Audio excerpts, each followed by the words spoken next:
Nang sipatin ang oras, nakita niya na 7:00 na pala ng gabi. Nagtungo siya sa kusina para hanapin ang kanyang anak. Hinayaan niya na lang na patuloy sa pag-iingay ang naturang speaker. Ilang saglit pa, naabutan niya doon ang isang lalaki na may hawak na kutsilyo. Nang magtama ang kanilang mga mata, nabanaag niya ang galit nito. Kaagad siyang sinugod ng lalaki para saksakin, ngunit mabilis siyang nakailag. Nanlaban si Aling Nelia. Pinagbabato niya ito ng kung ano-anong madampot niya. Hindi siya makasigaw dahil namamaos ang kanyang lalamunan, na sa paniniwala niya ay epekto pa rin ng bakuna. Nakangisi ang lalaki. Nabitawan pa nito ang kutsilyo nang tamaan ang kanyang kamay ng isang basong ibinato ni Aling Nelia. Ngunit bigla niyang nahawakan ang matanda. Kinaladkad niya ito at makailang beses na binigyan ng suntok sa sikmura. Dahilan upang humandusay sa sahig ang babae at malantad sa kanya ang hita nito nang mahawi ang suot na duster.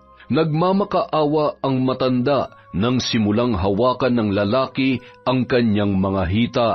Kung dati pinapanood ko lang to, ngayon hawak-hawak ko na. Alam kong masarap ka pa rin, Aling Nelia. Walang awa nitong binaklas ang panloob ng matanda at sinimulan niyong halayin.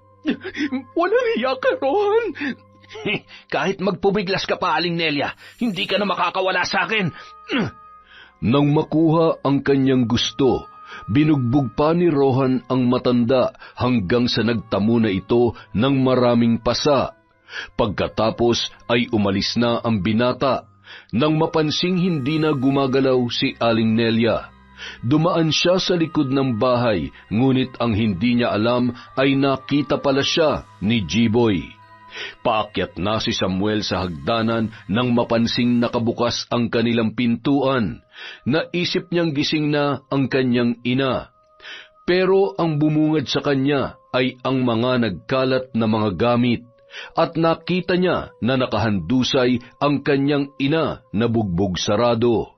Nay, sino may gawa nito?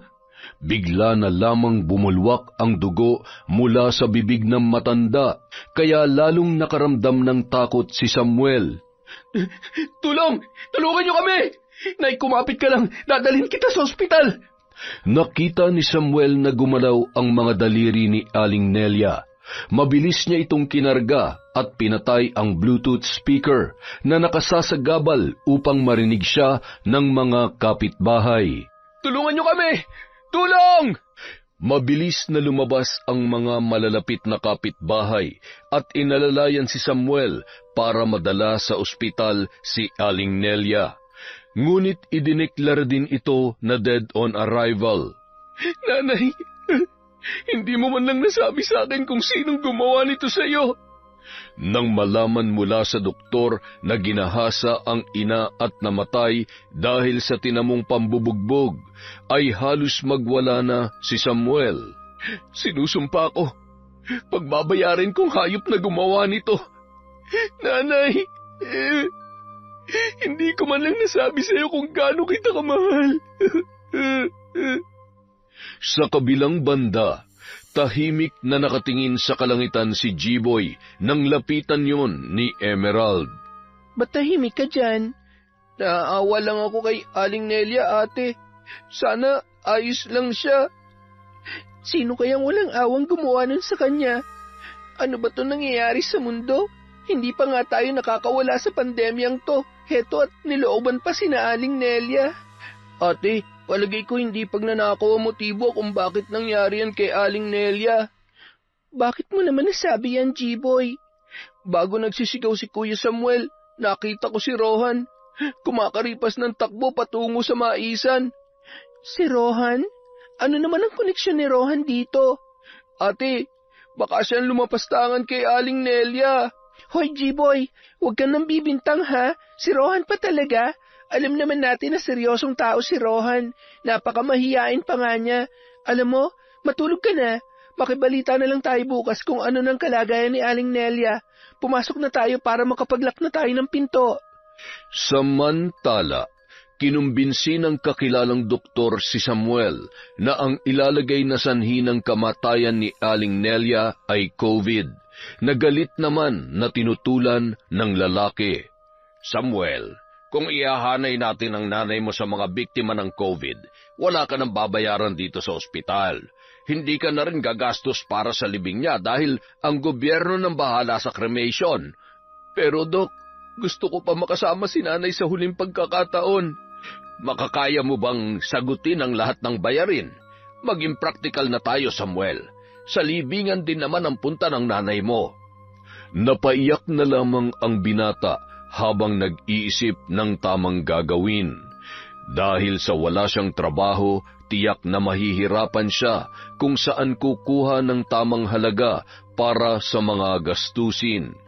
Nahihinuha din niyang walang magpapautang sa kanya dahil nga sa sobrang epekto ng pandemya. Nag-isip ng mabuti si Samuel. Makalipas ang ilang minuto, nagdesisyon na ang binata na sumang-ayon na lamang sa sinabi ng doktor. Mahusay ang iyong naging pasya. Kailangan mo nang ihanda ang mga gamit ng iyong ina dahil maya-maya lang susunduin na siya para dalhin sa kanyang huling hantungan. Kasama ang kapitana at ilang mga tanod ng barangay, sinunog na ang bangkay ni Aling Nelia at ibinaon na lamang yon sa lupa. Nay, patawad kung hindi ko kayo nabigyan ng disenteng libing. Pero pinapangako ko, makukuha rin natin ang hustisya. Naging usap-usapan ang tungkol sa nangyari kay Aling Nelia. Kahit naiinis si Emerald kay Samuel, ay mas nangibabaw ang awa niya para dito. Malapit sa kanila si Aling Nelia at masakit din para sa kanya ang nangyari sa matanda. Ipinahatid niya sa binata ang kanyang pakikiramay. Ang hirap mawalan ng mahal sa buhay. Napakasakit. Walang kasing sakit ang mawalan ng isang ina. Biglaan pa. At ang pinakamasakit pa, namatay si nanay dahil sa kung sino mang mga demonyo. Pasensya ka na, Samuel. Kung alam lang namin na may nananakit na pala kay Aling Nelia ng mga sandaling yon, sana natulungan namin siya. Pero wala kaming narinig at napansin dahil sa ang lakas ng mga tugtugin na nagmumula sa bahay ninyo. Kung hindi ko sana siya iniwan, hindi niya sana mararanasan ng mag-ahasa at mapatay. Kasalanan kong lahat ng ito, Emerald. Kasalanan ko. Ginahasa si Aling Nelia? Oo. Walang nawala dito sa bahay. Rape talaga siguro ang motibo ng mga walang hiya. Nabugbog lang siguro si nanay dahil nanlaban. Kaya ikaw, mag-iingat ka. Lalo na sa gabi. Marami ng mga demonyo nagkalat ngayon. Teka, nasa nga pala si G-Boy? Nasa bahay. Nagkukulong sa kwarto niya. Ewan ko ba sa batang yon? Parang may kinatatakutan. Hindi naman nagsasabi kung anong bumabagabag sa isip niya. Nahihirapan na naman siguro yun sa modules niya. Nagpaalam na si Emerald matapos na makipag-usap kay Samuel. Okay naman palang mokong na yun kapag nagsiseryoso? Dahil sa nangyari kay Aling Nelia, bumalik sa pagbabantay si G-Boy sa labas tuwing naliligo sa gabi ang kanyang ate. Napatangan na lamang siya nang maisip ang mga nangyari nung nahuli niya si Rohan at nataga niya ang likod noon. Nasa gitna ng pagmumuni-muni si G-Boy nang biglang tinakpan ang kanyang bibig. Nagpupumiglas siya, ngunit mas malakas ang malaking katawan na nakayakap sa kanya. Alam kong nakilala mo ako nung gabing yon, pero hindi ko hahayaan na maikanta mo ako. Nasipat ni G-Boy ang kislap ng patalim na nakatutok sa kanyang leeg. Nanginginig ang bata habang naninigas sa takot. Pagkatapos magwika, paulit-ulit na itinarak ni Rohan ang patalim sa leeg ni G-Boy. Pumulandit ang masaganang dugo mula roon na dumaloy sa katawan ng lalaki. Hindi na nakapagsalita pa si G-Boy. Mulagat ang kanyang mga mata na humandusay sa lupa. Pagkatapos makasiguro si Rohan na patay na ang bata, mabilis na siyang lumisan. Samantala, matapos naman maligo ni Emerald, hinanap niya na ang kapatid para makapagpahinga na. Tinawag niya yon, ngunit walang sumasagot. Kaya naman napagpasyahan niya magtungo sa likod ng bahay kung saan tumatambay ang kapatid para magbantay. G-Boy? G-Boy, nasan ka ba? Natigilan si Emerald nang maaninagan ang katawan ng kapatid na nakahandusay na sa lupa. G-Boy? G-Boy! Kaagad niya yung nilapitan at hinawakan nang maramdaman ang mainit-init na likido sa katawan noon. Diyos ko! G-Boy! Ilang ulit na niyugyog ng dalaga ang kanyang kapatid, ngunit hindi na yon gumagalaw. Samuel! Saklolo! Tulungan mo kami! G-Boy! Samantala, ang nagmumukmok na si Samuel ay narinig ang paghiyaw ng dalaga. Kaagad siyang pumanaog at nagmamadaling nilandas ang pagitan ng kanilang mga bakuran. Nadatnan niya ang dalaga, kalong-kalong ang bangkay ni G-Boy. Emerald, ano nangyari? Hindi ko alam. Nakita ko na lang siya ditong duguan at wala ng buhay. G-Boy! Kapatid ko!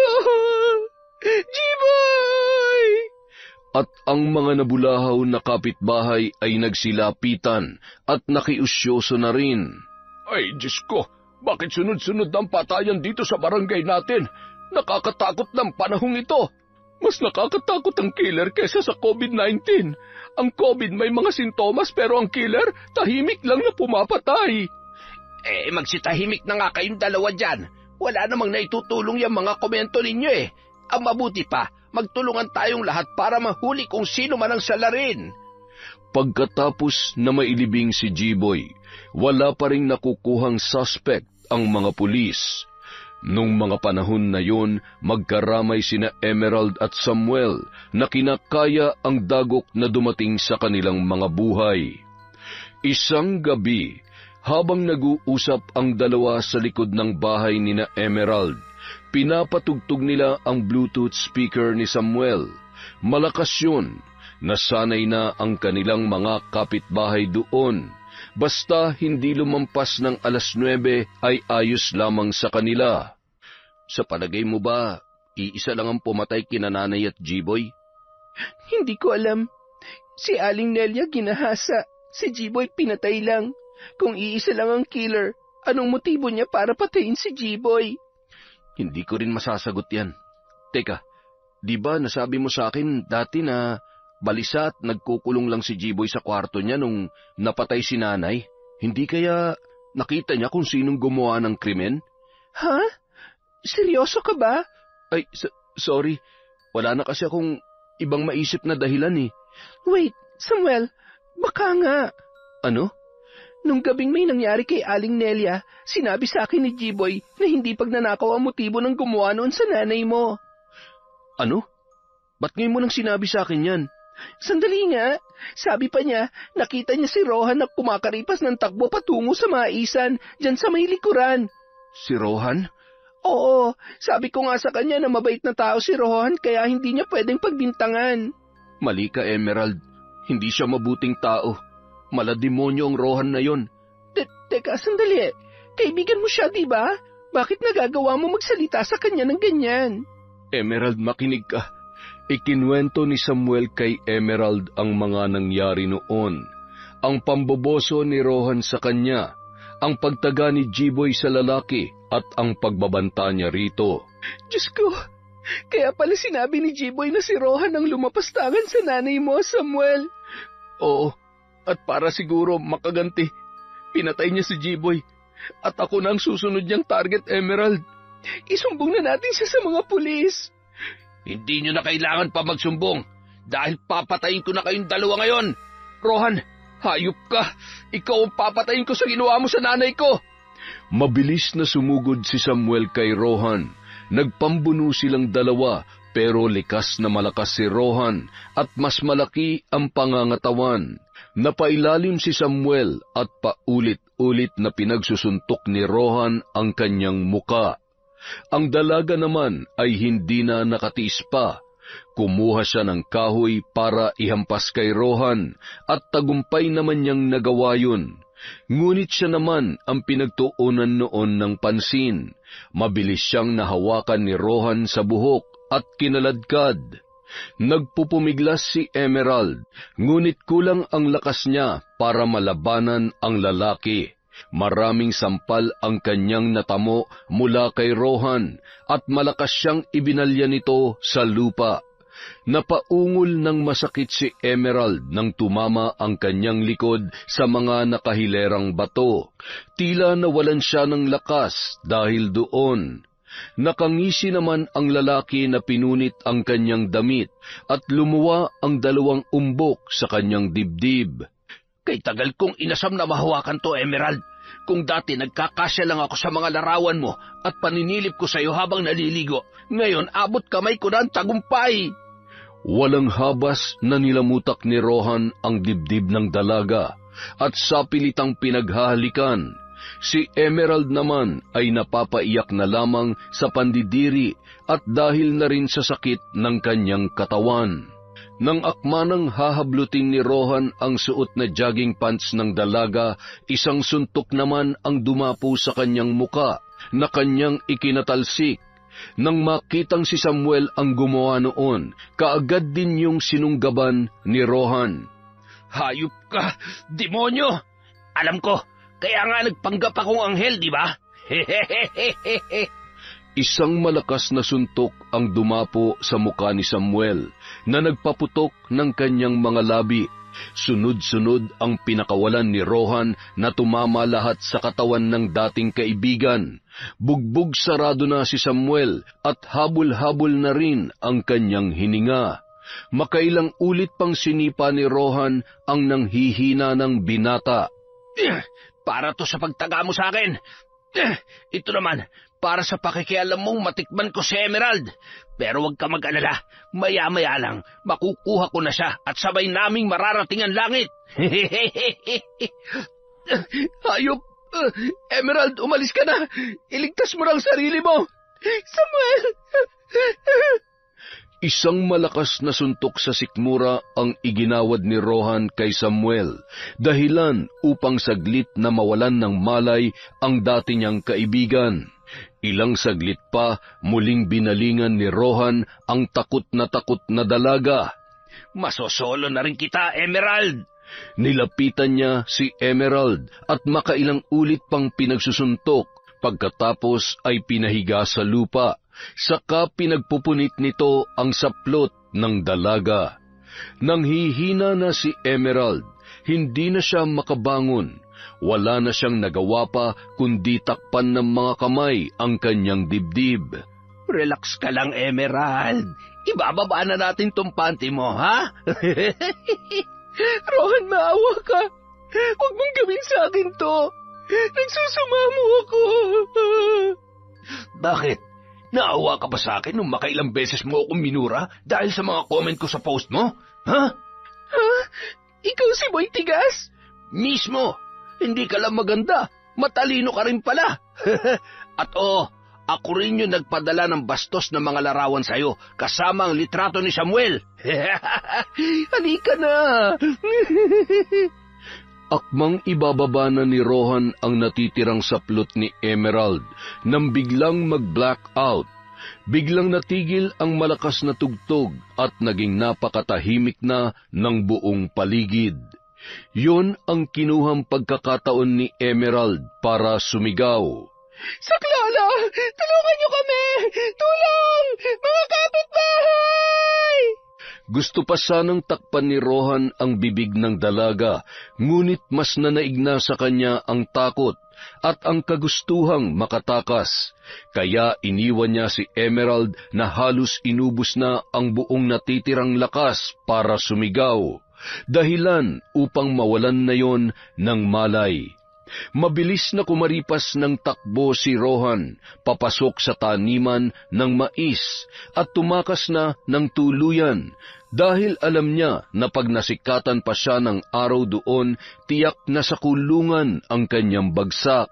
Dapat pinatay ko na lang ang dalawang yun Hindi ko sana pinuproblema ngayon ang pagtakas. Ay, kainis! Nagising si Emerald na marami ang nakatunghay sa kanya. Kinapa niya ang kanyang sarili. Emerald, ayos ka lang ba? Parating na ang ambulansya. Samuel, salamat naman at buhay ka. Shh, ayos lang ako. Huwag ka mag-alala. Dumating din ang kapitana ng barangay at sinabi nito sa lahat ng mga nakasaksi na walang magpo-post sa social media tungkol sa pangyayari dahil ayaw niyang magkaroon pa ng issue.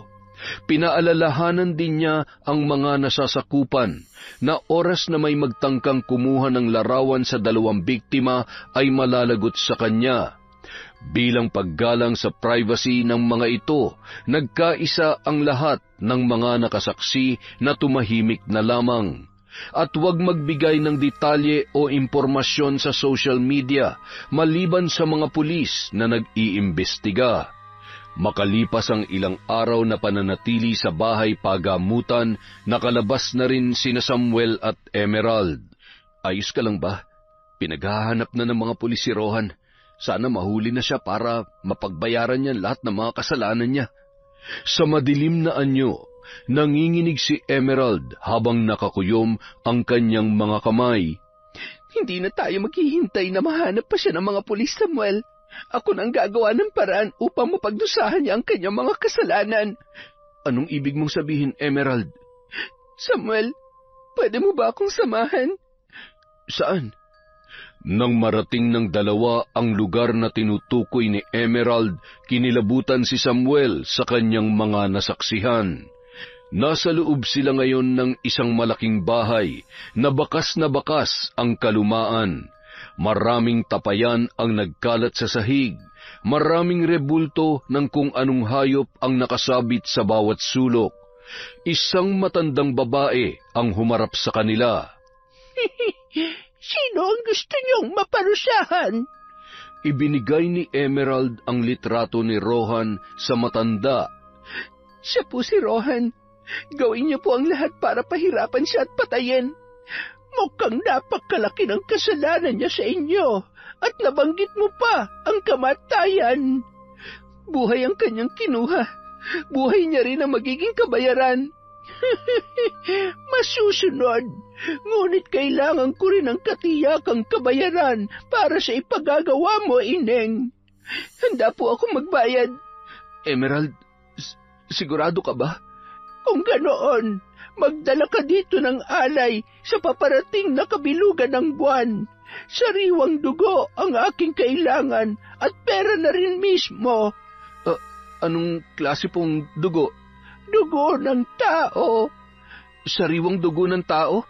Emerald, saan tayo kukuha nun? Huwag ka naman problema. Ako nang bahala, Samuel. Naging sunod-sunuran lamang si Samuel sa mga gusto ng dalaga. Naguguluhan man, sinuportahan niya na lamang si Emerald. Teka, sino ba matandang yun? Mukhang nakakatakot. Isa siyang mambabarang. Siyang tutulong sa atin na makamit ang hustisya para kina Aling Nelia at G-Boy, pati na rin sa mga ginawa niya sa ating dalawa. Naku naman, Emerald, bakit hindi mo sinabing may pagkasademonyo pala yung nilapitan natin? Saan mo ba nakilala yun? May nakapagsabi lang sa akin tungkol sa kanya. Sigurado ka ba sa pinapasok natin, ha? Baka gusto mo ba mabigyan ng hustisya ang nanay mo o hindi? Natahimik na lamang si Samuel nang makita ang galit na anyo ni Emerald. Hindi niya na yun kinontra pa dahil baka magtalo na naman silang dalawa. Makalipas ang itinakdang oras, bumalik na sina Emerald. Nagtataka naman si Samuel kung bakit wala silang dalang sariwang dugo. Pero nang mapagtanto ang nais gawin ni Emerald, ay bigla siyang kinilabutan. Teka, ayoko maging dinuguan ng dugo ko, Emerald, ha? Sino ba nagsabi sa iyo na ikaw ang mag-aalay ng dugo? Ako yon.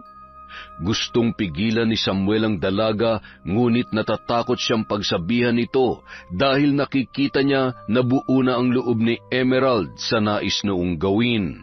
Nang simulan na ng mambabarang ang ritual at tinawag ang sinasambang demonyo, biglang lumakas ang hangin. Umusal yon ng mga salita kasabay ng mabilis na paghiwa nito sa palad ng dalaga.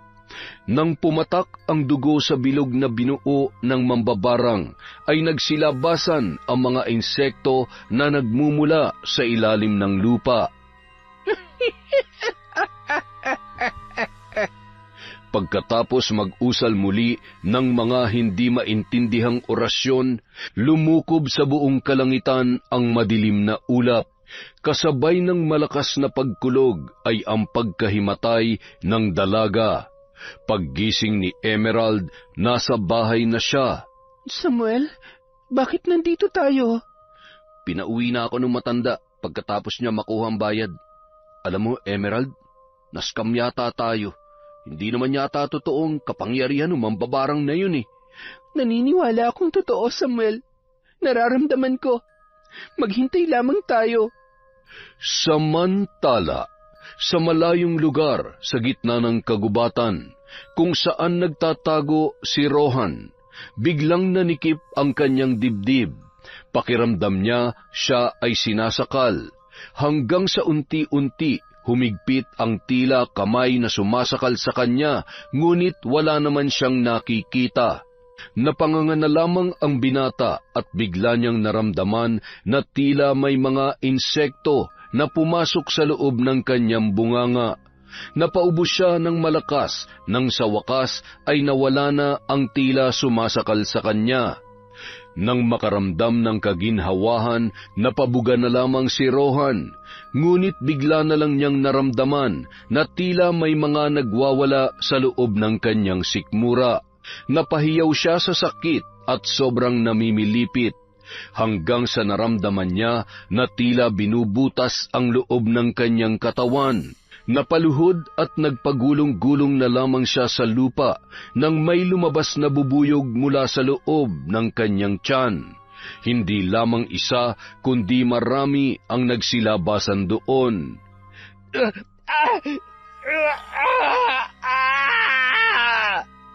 Nagkabutas-butas ang katawan ng lalaki, dulot ng pinaglabasan ng mga bubuyog. Nasisindak siya habang nakatingin sa mga yon na pumapalibot pa sa kanya. Ngunit ang kanyang pagkasindak ay unti-unting nawala nang biglang maramdaman ang pag-init ng kanyang pagkalalaki. Hindi yun basta normal lang na pag-init dahil pakiramdam niya ay sinusubo yun ng kung ano. Pagtingin niya sa parting yon ng kanyang katawan, nakita niya ang isang buhay at malaking linta na nakadikit doon. Hindi niya na maisip kung bakit noong puntong yon ay nakahubad na siya, dahil bihis naman siya kani-kanina lamang. Halos panawan siya ng ulirat nang makita kung paano biglang bumuka ang buntot ng linta at lumaki ng lumaki at nilamon ang kanyang pagkalalaki. Napahiyaw siya sa sobrang sakit na dulot noon. Ilang sandali pa, nakita niya na lamang na gumulong ang kanyang pagkalalaki sa isang tabi. Hindi niya na napigilan ang sarili at humiyaw yon ng napakalakas. Kasunod noon ay ang pagkapatid ng kanyang hininga. Sa kabilang banda, napangiti naman si Emerald at binulungan si Samuel. Tapos na, Samuel. Nakaganti na rin tayo. Nagtagumpay na ang mambabarang napatayin si Rohan. Ano? Paano mo naman nalaman? Bago ako sumailalim sa ginawa niyang ritual, ipinaliwanag niya sa akin na kapag hindi na ako nakaramdam ng mabigat, na para bang may pasan-pasan, natupad na ang aking kahilingan. At oo, maginhawa ng pakiramdam ko ngayon, Samuel. Totoo ba talagang patay na si Rohan? Kinabukasan, nabalitaan na lang ng dalawa na natagpuan si Rohan ng mga otoridad. Kaso lamang patay na at halos hindi na makilala. dahil sa mga sugat nito na hindi maipaliwanag ng iba kung sino o ano ang may kagagawan. Sa paglipas ng mga panahon, sa pinakamasayang araw sa buhay ni Samuel at Emerald ay humiling ang dalaga. G-Boy, Aling Nelia, sana kahit ngayong araw lang po, magparamdam kayo para malaman naming naririto kayo sa kasal namin ni Samuel. Matapos maghalikan sina Samuel at Emerald, 2 paru-paro ang kapwa dumapo sa kanilang mga damit. Kapwa na lang sila napaluha dahil sa puso nila alam nila na sina G-Boy yon at Aling Nelia, na masayang sinasaksihan ang kanilang pag-iisang dibdib. Yon! Love story pala to. Grabe. Maraming salamat po sa walang sawang pagsuporta sa Kwentong Enteng. Pasensya na po, nasa Maynila po si Enteng ngayon. Babawi na lang po tayo ng shoutout sa susunod na upload. Again, maraming salamat po sa walang sawang pagsuporta sa Kwentong Enteng.